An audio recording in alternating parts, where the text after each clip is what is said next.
Hello everyone and welcome back to Let's Play Final Fantasy IV. In the last part, I actually forget what we did, but we got some failures going on here in the Underworld, so now let's head down here. People died, and that's what happened. Oh yeah, that's right. Oh yeah, that's why I couldn't remember, because that happens really quickly. This is, I believe the name's Cockle's Forge? Coco. Yeah. Coco. Yeah, Coco. We're basically just here to show this place off exists for now, but you're going to want to keep this place in mind for later, particularly due to what this guy says, though you do want to get that Soma Drop, because Soma Drops are incredibly useful, and you should always give them to Edge so he has more MP to use his little ninjutsu skills with. I always give them to Rydia. I never found Edge's skills very useful. I did when I was younger, but I especially used the one that's essentially Blink. That's fair. I swear to God that there was a secret passage someplace in there, but I guess not. I think you're thinking of our next destination, this town right here. Maybe. Also, note what Kokol said for later about Adamantite. Welcome to Tamra, the other village of the dwarves. In fact, the only other town in the Underworld. Kinda barren, actually. That's good, but it just opens up a lot more exploration of dungeons. Also, I really hate watching NPCs literally block your way. Oh, dude, especially with small hallways like that. Dragon Quest is the worst with that, especially in 3. Really?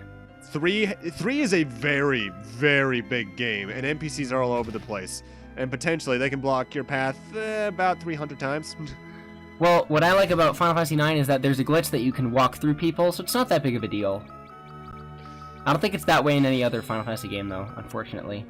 I'll always remember in particular as well, the Mega Man Star Force games, particularly one, there were a lot of occasions where you could get stuck behind NPCs and you're just kind of stuck there. One thing I should mention that I did, though, in between parts, is that I grinded everyone up a bit until they were level 30, until Rosa, rather, was level 35, so I can get her a few spells. 34. Isn't that where she learns Reflect? Float is the major one I wanted to get. Oh, yeah, that's right. I forgot about the reason why you need Float. Yeah. Either way, in terms of things you want to buy in the town, I got antidotes and maiden's kisses and around 50 Phoenix Downs and up to 20 remedies. This is because, well, first off, those are just really good items to have, especially the Phoenix Downs and remedies. But in the upcoming area, you want to have maiden's kisses just in case. Ooh. And now in here, I want to buy a couple things, namely a lot of silencing arrows, around 40 of them. And in the armor shop to our east, I want to buy, I believe, the entirety of the diamond armor set there for Kain and Cecil and the diamond armlets, though I think I keep around the ice and flame stuff for the sake of having it.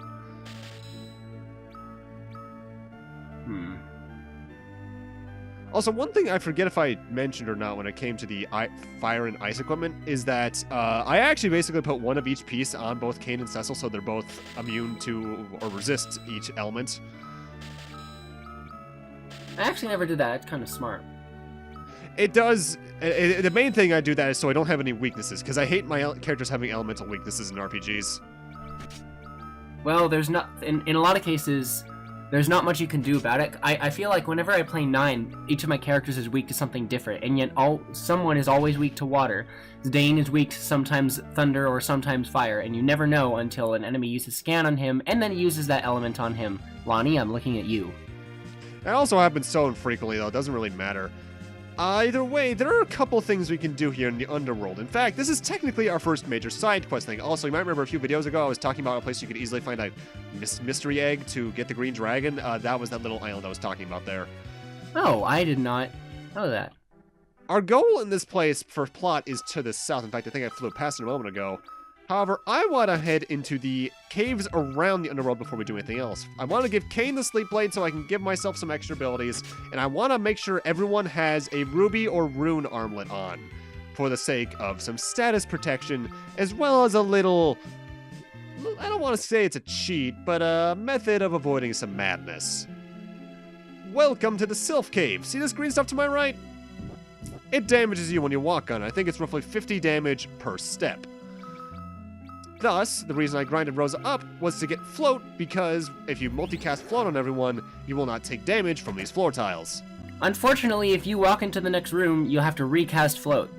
I'm not sure if it's every room. I think it might actually be per floor is the way it works, but yeah. That's what I meant by every room, but... I guess technically speaking, every room is considered a floor, isn't it? I suppose. So you're going to be using some MP with Rosa here, but thankfully the Sylph Cave is an area I generally tackle in 2 separate trips, but we also have our first 2 enemies here, the Evil Dreamers and Elder Treants. Evil Dreamers have 2,800 HP, 30,141 XP, 362 gil. They can cast fire on you, which is the big thing you want to do there, but otherwise just basically murder them to death. I think you can toad or sleep them. Yeah, toading them. Now we have the Elder Treants, 3,900 HP, 5,041 XP, 525 gil, weak to fire. They cast Berserk on you, but that's not really a big deal unless it does it to one of your magic users. Yeah, Berserk can actually be kind of good in this case, because while that does lower your defenses, basically, as well as upping your attack power, you'll generally kill most enemies quick enough for the point you don't really need to worry about it. Also, Elder Treants, you really want to make sure you have sleep available, because that's the best way to avoid their damage. I think silencing arrows are also very good against them, because they're partially considered mage-type enemies. What I find interesting is that just like in Final Fantasy, I feel like Final Fantasy VIII did this as well, is that enemies are actually weak to certain status effects. And if you attack with a weapon that's infused with that status effect, they actually take extra damage. Yeah. I think? Also, I should mention, the Evil Dreamers have a very interesting drop that I think you can also get just through a chest later on, known as the Cursed Ring. The Cursed Ring reduces all of your stats by 15. But what it does instead to kind of balance it out is that it'll change any of your elemental resistances into absorption. So say you just took less damage from fire before, now you're just outright taking it into yourself as HP. Think it's a good trade-off?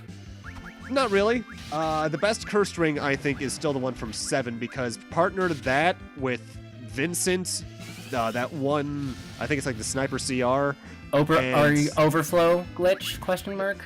No, I was just thinking, basically, that plus that one materia I can't remember the name of right now that, like, boosts your crit rate up the wazoo. You can do a lot of damage really quickly. I also had this one set up once with Tifa using that, but I generally put that on Vincent's. My favorite cursed item is from 6. The Cursed Shield. Would that really count, though? Because you don't use that as the Cursed Shield. You use that so it can evolve. I mean, that's fair, but still. It's still a good cursed item. I guess. I mean, especially if you have a ribbon equipped. All they have is Doom. It's definitely the best way to get Ultima. Because I don't like using the Ragnarok magicite. I like keeping the Ragnarok as a sword. Yep. Get that as the sword, use it at the Coliseum to get the Illumina, and you've won the game with that and the Paladin shield on one person. Don't worry, I like to steal the Ultima weapon and then have 2 Ultima weapons and then one-shot the final boss with Celis. That is a potentially good strategy, yeah. Though, admittedly, stealing from the final boss isn't useful at all unless you're playing the GBA version, because you get to keep the things you steal. It is kind of sad that there is no new game. I actually should get the GBA version of Final Fantasy VI. That would be good. GBA 6 is really good. To be honest, the secret passages in this place to this day confuse me, and I have played this game at least 6 or 7 times all the way through. It's mostly a case of memorization for me because I play this game so much, but the Pharaoh Rod we just got there is actually not a bad rod. It boosts intelligence, which is the main reason you want to give Rydia, and when you use it as an item, it casts confusion. I gave that to Rydia purely due to the intelligence boost, though, I believe. Is the intelligence boost what boosts damage? Basically, it'll boost black magic damage, and I think maybe even some accuracy stuff in there. Same with Spirit, it basically does the exact same calculation, I think, off the top of my head. But yeah, look at all this potential damage you could be getting if you didn't cast Float. Oh, almost forgot to do that. I think it was Final Fantasy V that fixed this issue where status ailments that you cast on yourself would stay between floors. I don't really know. Oh boy, the Sylph's Cache. Oh look, there's a bunch of treasures. I hope none of them are traps. We better all float too. This is potentially one of the most dangerous rooms in the game. I'm heading after this chest here first, though, because in this monster in the box is our good old favorite Marlboros. I mean, you were lucky because you kind of sort of got a back attack on them. Yeah, first off, they're vulnerable to Toad, which I recommend you do. Marlboros have 4,200 HP, 5,641 XP, 458 gil. They're obviously not immune to Toad. They can actually drop some pretty good stuff, namely Soma drops if you can somehow get it from them.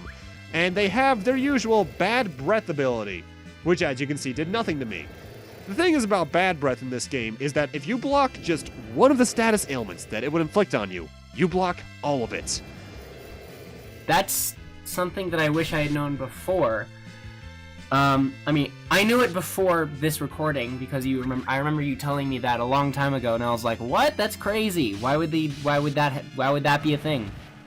In terms of what exactly Bad Breath in 4 does, it can inflict Confuse, Toad, Mini Pig, Silence, and Blind. Hence the Ruby Rings, for I believe that prevents Pig, and the Rune Armlets, which do something else I can't remember off the top of my head. I think it's protect against Silence. That sounds familiar as silence protection. Also, you can put them to sleep, which is really weird to me. That's not as useful as Toad, though, because the big thing about Toad is that their damage also gets reduced, because Marlboros in this game can pull out the damage pretty well, actually.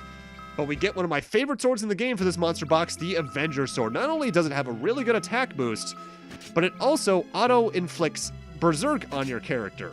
So basically now Cecil's going to be on autopilot a lot. It's a two-handed sword, so you need to de-equip any shield he has, but honestly, the power is worth it potentially, especially with some added haste and such. It's so good. And now we have more of them.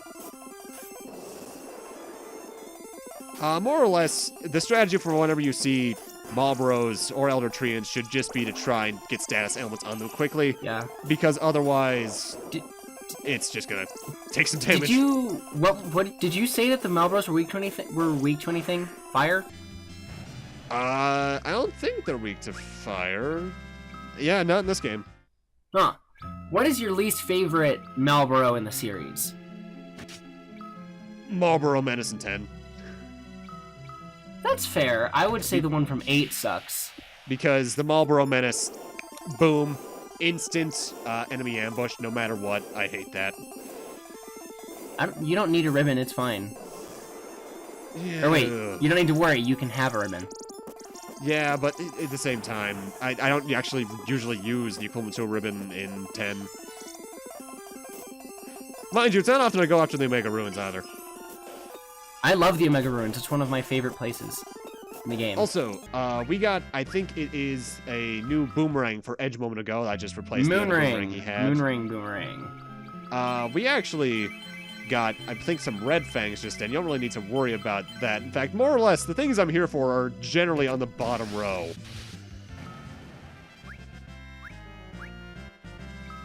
Oh, hey, a white fang. Cool.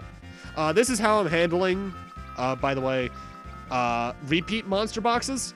Because that, I think, was just another 6 Evil Dreamers, because that's what I think all 3 of the top chests are. I am editing out the fight until we get to the reward.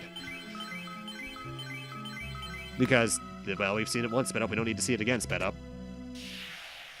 Now, if I recall, there's actually some other special items in here that aren't just in this room.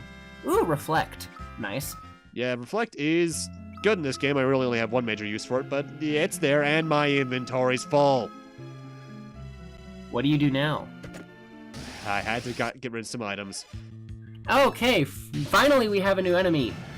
This enemy's called Tunneler, 655 HP, 2714 EXP, 342 gil, no weaknesses at all. They can drop alarms. They can drop sirens. Huh. And they use Earthquake on you, which is, I guess, their big threat. But as you can see, Berserk Cecil murdered them.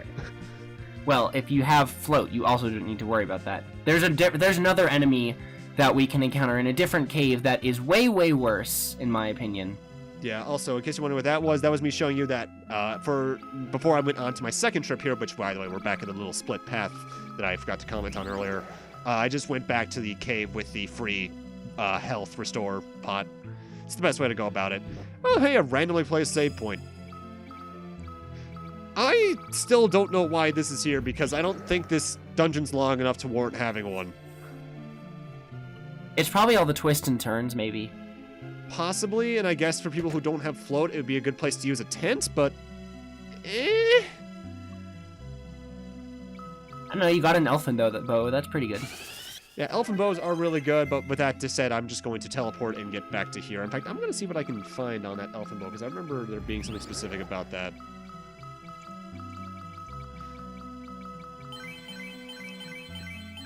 Ultimately, this is what a lot of this area becomes, though, is just constantly using teleport after getting a chest that's slightly out of the way and then going back to the path through the main pathway. Kind of lame, unfortunately.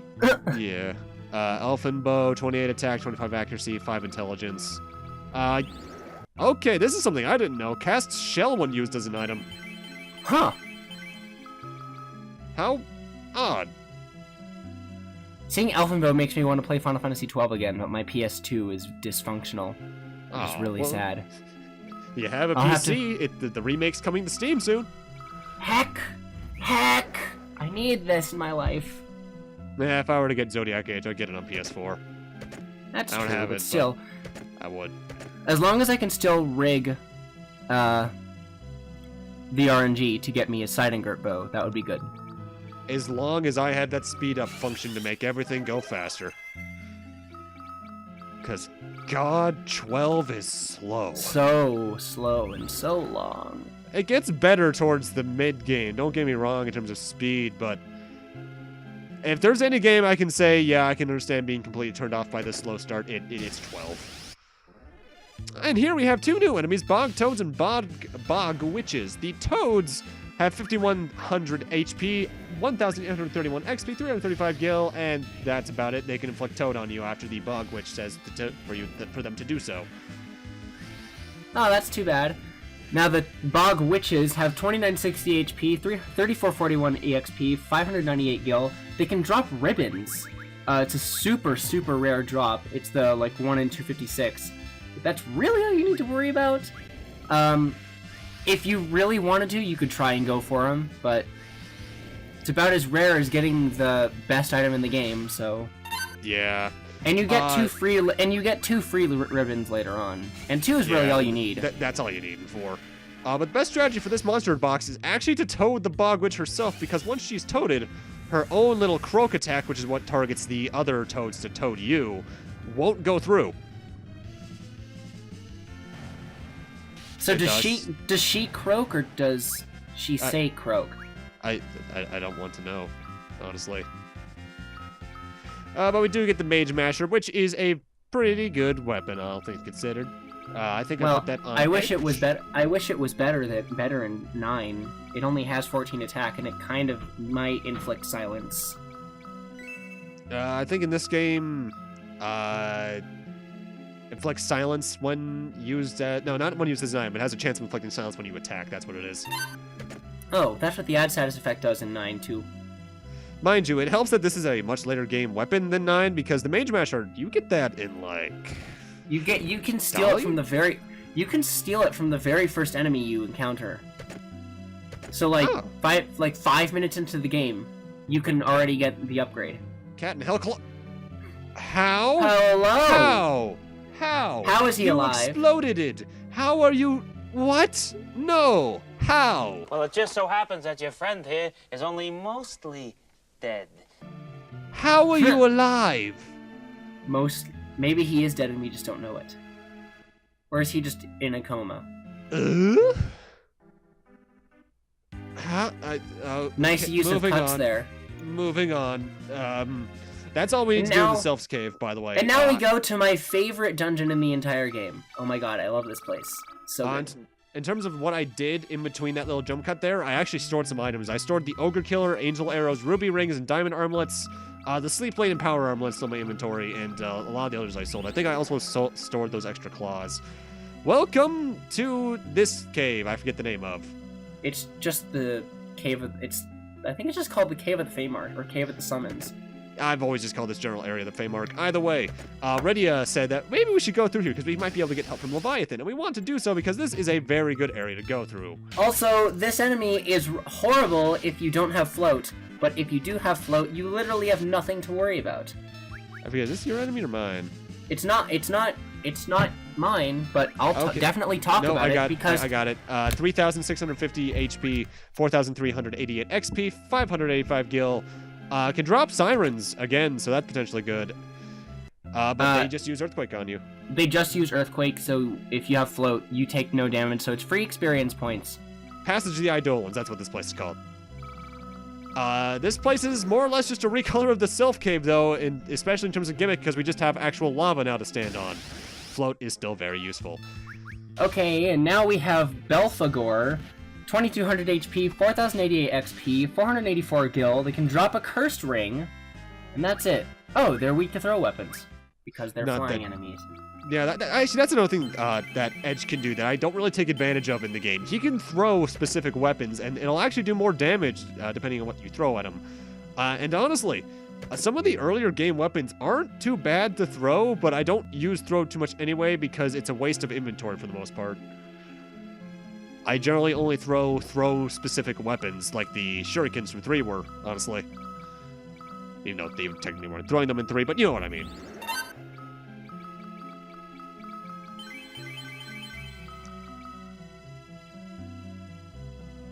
Also, I love this song. The right amount of mysterious. Kiku Ichimunji. That Ichimonji. is a good weapon that I forget the specifics of. It's a really good katana in Final Fantasy 12, and if you know how to steal and do good things, then hello. Jesus.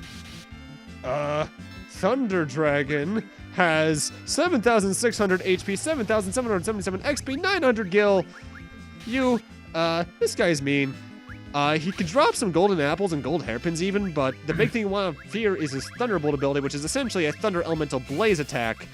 And this is annoying. You want to kill the Summoner before anything else, because I think the Summoner will only ever summon one enemy per encounter, or at least one enemy type. So if I kill the Thunder Dragon...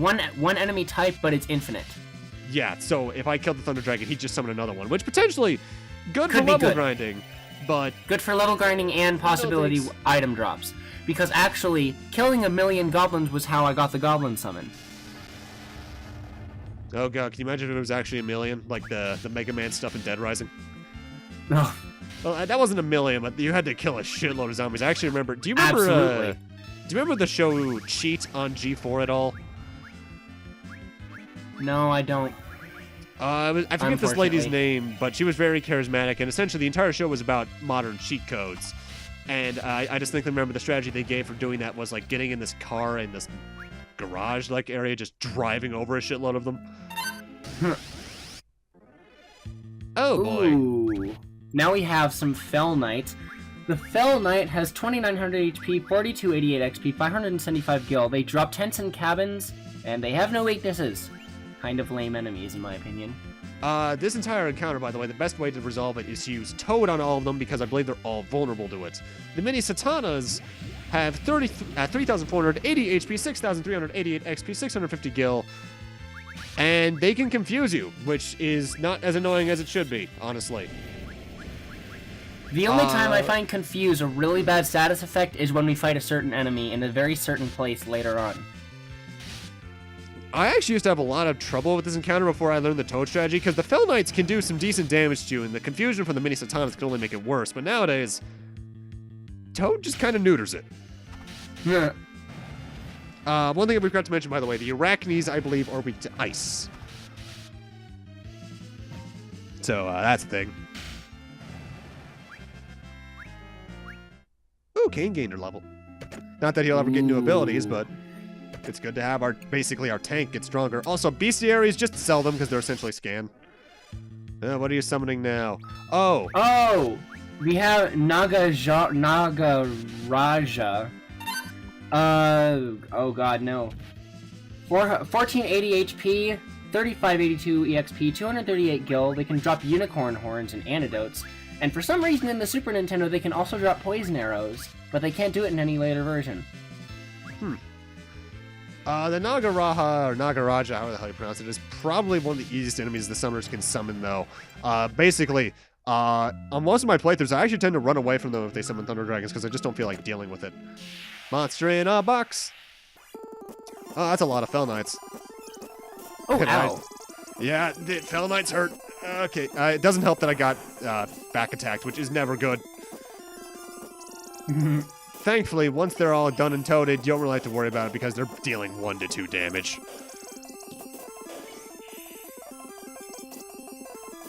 And there you go. And for this monster in a box, we get the Defender, another really good sword. I actually like the Defender more than I like the Avenger, to be honest. The Defender, which I'm putting on Kain just because I want to keep the Avenger on Cecil. In this game, I believe is 105 attack and casts Protect when used as an item. Makes sense. And this is an environment change. Okay. Welcome to the actual Feymarch, the land of the summons. This is where Rydia spent that week, if even, in normal world time. I think she was supposed to be down here for 3 or 4, maybe 5 years her time? Maybe more? Yoichi bow. The best bow in the game, I think. I think there might be one better one off the top of my head, but I'm having trouble remembering. In this game, though, it's good because don't worry. The item that you're here for is actually below this teleporter. Yep. Rat tail. Keep that in mind for when we use that, I think, next part or so. But the OEG bow, I believe, also gives some bonus to strength. Oh, hey, even the Chocobo summon. So cute. Oh, there's a lot of Chocobos. That is also expensive rooming. Yeah, but I'm going to take it. Theoretically, I could have just waited another... Scroll over the thing. Maybe 10, 15 seconds and just used a tent instead, because there's a save point here in the Feymarch. But I decided to go for the one-shot restoration. This is also where you can buy stuff. Nothing I really need, but it's there. Blue bomb. I actually do like that. You can actually see all the various summons you can actually get through the game, even with the random drops. I think there's even a goblin enemy somewhere in here. Or I guess that may be what the hoods are supposed to be. Oh, I guess I never paid attention to that. At least I think so. That might be what the hoods are supposed to be, actually. They might be supposed to be the cockatrice, the goblin, mind flayer, all that. I also really like the bomb sprites in this remake. Ooh, the Eidolon library. That sounds interesting. Queen Ashura. Can't challenge the king without challenging the queen first. Okay, I see how it is. Get out of my way. I'm trying to go down here, sir. Thank you. In terms of what I'm buying here, I am buying, I believe, just the Aura Staff? No, the Fairy Rod and a crap load of Angel Arrows. That's right. The Aura Staff, I actually forget what that does off the top of my head. Let me get that up. The Fairy Rod we've seen before. And Angel... Oh, is that it? Either way, it's really good. And I also want to buy the Aegis Shields and Lumen Robes. I'm also going to give Kain a Poison Axe in a moment and give Cecil the Defender and Aegis Shield combo for a bit of a thing coming up.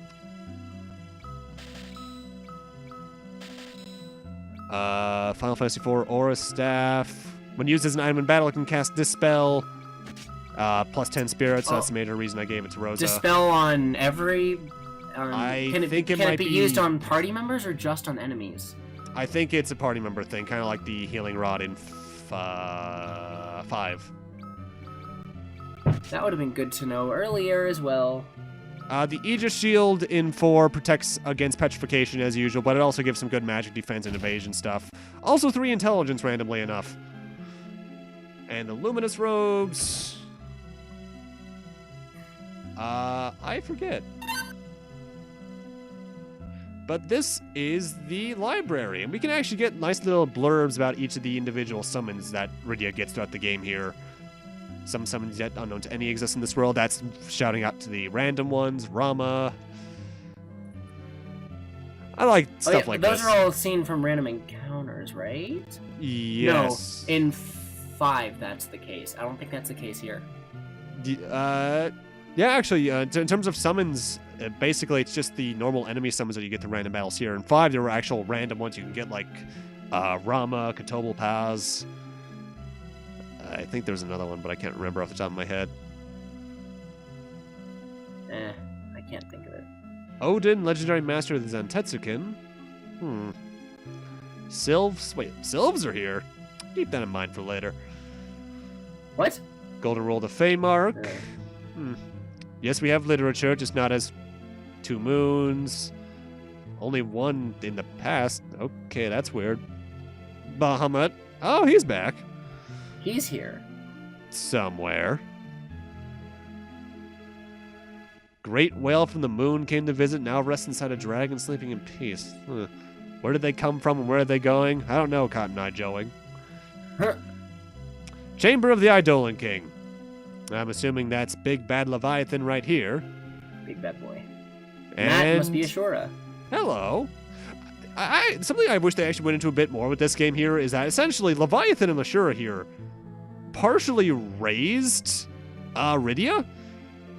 And I'm surprised they don't really go too much into depth with that relationship there. Oh boy, she's going to challenge us. Make sure that you have the aura step before doing that because the arrows aren't of much use there.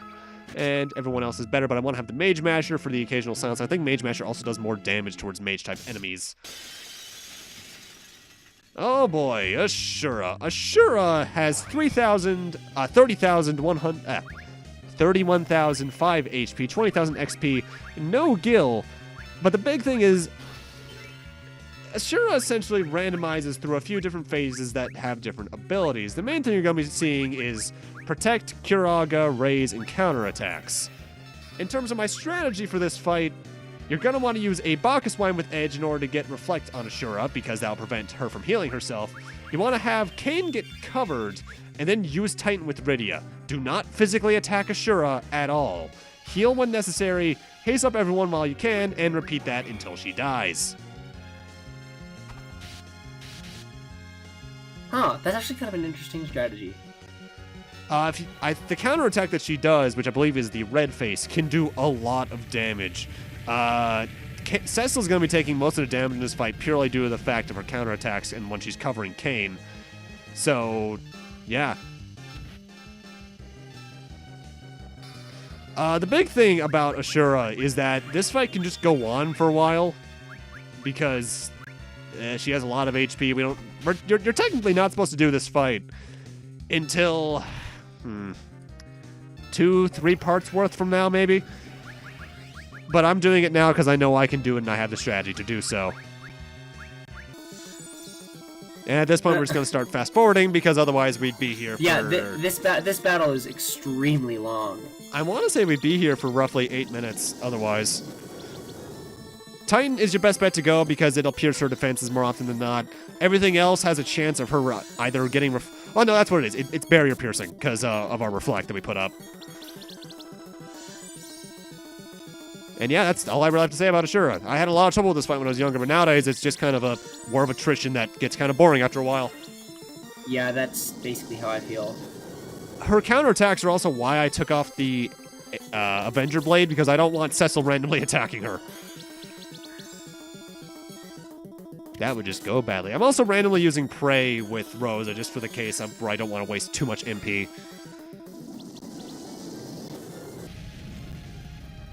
Oh, we're back to normal speed, which likely means...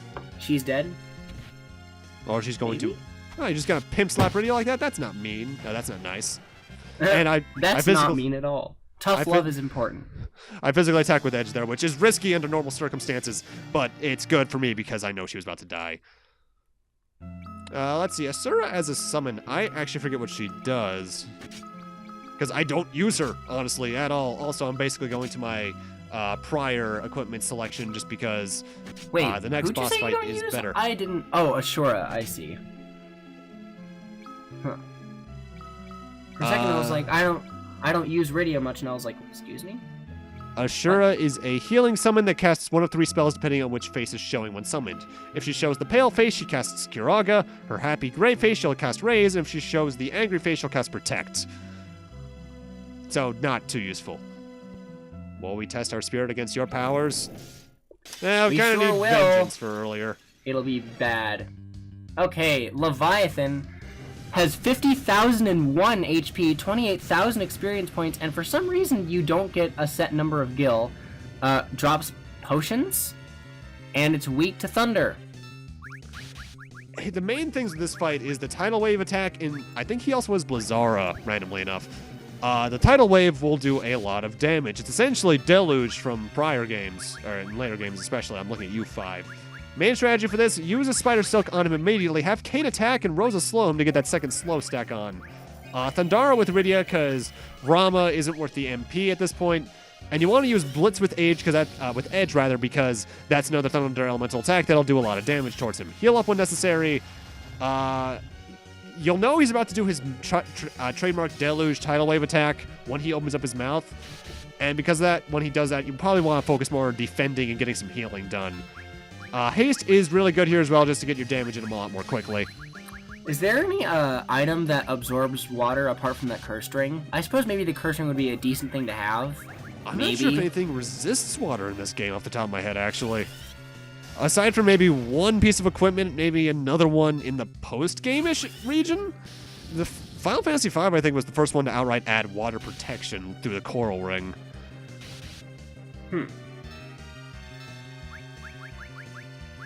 Huh. I think Deluge, by the way, Tidal Wave, depending on the version of the game you play, is either a lot of damage or potentially instant kill, I think, in the DS version. Here, it's just a lot of damage, though. Even then, it didn't do that much, because I have good defenses and I know what I'm doing. As you can see, I actually have Auto Battle on right now, because I have a set... I think this is the first time we're showing this off. When you do Auto Battle, and you have the cursor set to memory, it'll automatically choose the memory command. So right now, everyone's automatically casting Kiraga, using Thundara and Blitz if needed, and physically attacking. Usually I don't come here until I've gotten a little bit more levels, because I really like having the Thundaga spell. Thundaga could certainly speed it up, but at this point, I know I can do it. And it's not like, I actually don't really even need to actually speed this fight up, because, thankfully, I want to say Auto Battle speeds up the battle by 2.5-ish%, though it does cause some occasional audio desync there, and that's even on normal hardware, because for some reason the sound desyncs from the visuals when you're going through like summon animations and such. I don't know why the game does that. But now we have Leviathan, which is honestly probably one of my favorite summons in the game, notwithstanding the actual which one, because it just does a lot of good water elemental damage. I won't be using it too much, but I'll be using it more than some other summons. But with that, that's our business done in both the Sylph Cave and Feymarch. In fact, that's most of the major side quests out of the way really quickly. But with that, we're going to need to end this off here. Thank you guys for watching, and in part 12, we'll be heading towards actual plot and heading to the sealed cave. Except you won't have to deal with a really annoying boss because of some stupid thing that you did. Heck. Oh, you'll see. See you guys then.